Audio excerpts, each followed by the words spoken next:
Bismillahirrahmanirrahim. Mengutip perkataan sahabat, kami dahulu diajarkan adab sebelum ilmu. Sedangkan sebagian pendapat akhlak atau adab yang baik itu timbul dari akidah yang benar. Bagaimana kita menempatkan keduanya, dan mungkin mana yang lebih utama, atau memang ada perbedaan antara akidah dan akhlak itu? Ya, akidah dan akhlak berbeda. Dan benar bahwa adab itu memang ada yang merupakan hasil dari tanaman akidah. Tapi ada yang akhlak itu ternyata memang bawaan ciptaan kita, Pak. Buktinya hadis Nabi SAW. Ketika Nabi SAW kedatangan utusan di tahun Amul Wufud, tahun 9 dan 10 Hijriah, salah seorang pemimpin suku yang datang, Al-Ashaj Ibnu Qais, dia datang kemudian dipuji Nabi. Sing kepala suku yang datang dipuji Nabi. Inna fika la khaslatain yuhibbuhum Allah. Kata Nabi ke pemimpin suku yang datang ini, kamu punya dua sifat yang Allah cintai. Kata orang itu, apa ya Rasulullah? Kata Nabi, al-hilmu wal-anah. Hilm itu sifat yang penyantun, yang jiwanya itu tenang, terukur, tidak tergesa-gesa. Orang berbuat jahat kepada dia, dia balas dengan kebaikan. Itu al-hilm. Wal anah, anah itu tidak terburu-buru, tenang, tidak terburu-buru. Itu al-anah. Kamu punya dia sifat mulia itu.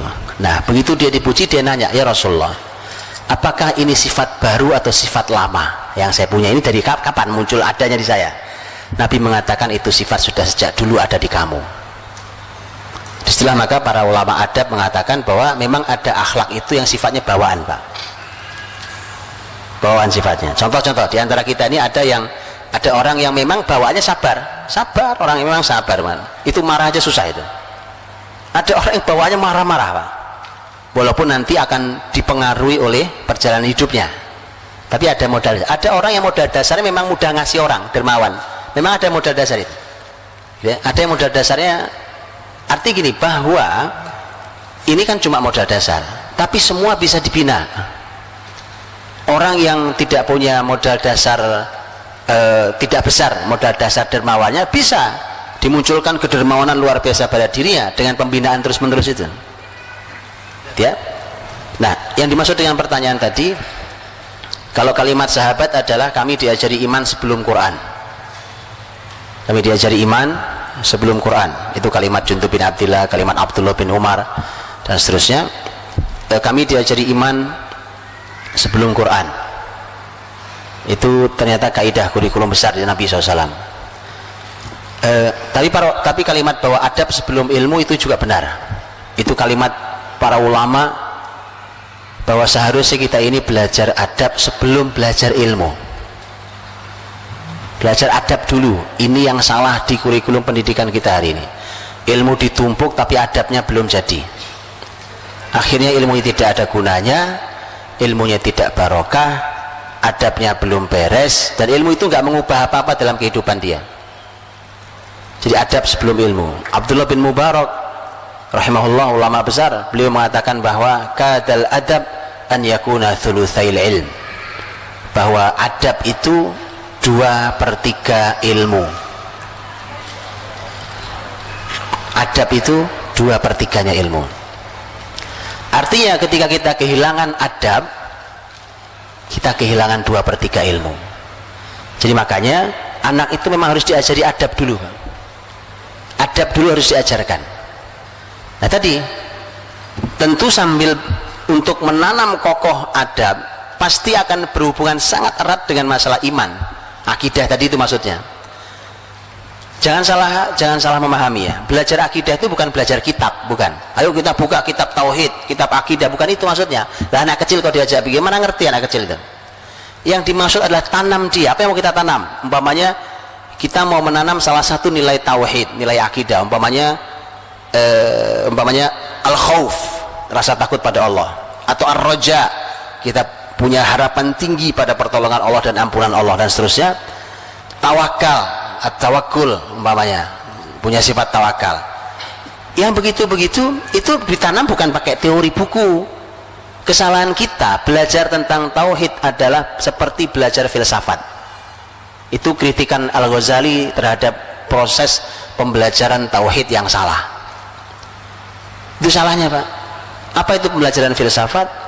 Belajar tauhid, akidah, tapi muter-muter di kepala, cuma jadi wawasan. Kan filsafat itu kan muter-muter aja di logika orang, cuma muter-muter di situ, di kitab, selesai kitabnya, tapi nggak pernah turun di keyakinannya. Kalau anak kecil, Pak, contohnya gampang, sholat. Coba lihat sholat, bagaimana cara ngajari anak sholat yang benar. Salah juga di kita ngajari anak sholat yang benar. Ayo nak kita buka kitab sholat, kitabus sholat. Rukun sholat ada 13, 1, 2, 3, ayo dihafalin. Suruh sholat nggak benar, Pak. Ya? Anak diajari wudhu, wudhu juga gitu. Oh, ini ayatnya ini, hadisnya ini, begini tata cara. Bukan begitu cara yang benar. Lihat cara yang benar, lihat cara yang benar di pendidikan para sahabat. Utsman bin Affan suatu hari ingin mengajari wudhu yang benar di hadapan tabi'in. Bukan dikasih teori. Kata Utsman, ambil air buat saya. Begitu diambil air, baik, tuangkan airnya, kalian semua lihat saya cara berwudu. Dia wudu dari awal sampai akhir. Kemudian terakhir Utsman berkata, beginilah aku melihat Rasul berwudu. Lihat, paham, Pak? Teori nanti. Ilmu tajwid kapan munculnya? Zaman Rasul atau bukan? Bukan, nggak ada ilmu tajwid zaman Rasul.